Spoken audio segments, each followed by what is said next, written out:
Pyetja është, çfarë ndodh me NATO-n nëse Shtetet e Bashkuara të Amerikës tërhiqen prej saj?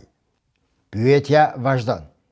A mundet Turqia të bëhet fuqi udhëheqëse brenda NATO-s? Do me thonë, nëse SBA largohet prej NATO-s, a mund të marrë Turqia drejtimin e aleancës?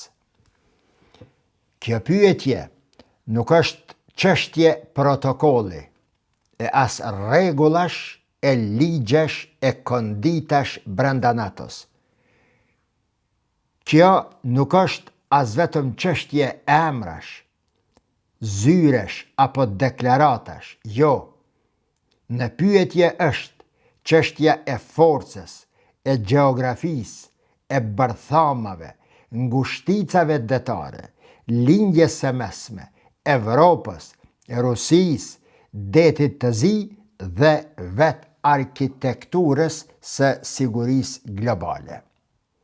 Sot, pra, ka ardhur koha që ta themi qartë dhe në fillim të kësaj video unë këto. NATO pa SBA-n nuk do të ishte më NATO që e njohim sot.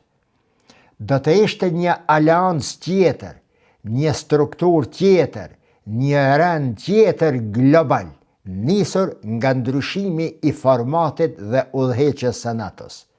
Dhe pikërisht në atë moment kur SBA-ja mund të tërhiqet nga NATO, Turqia do të dilte përpara si një prej shteteve më të rëndësishme të Aleancës Veriatlantike.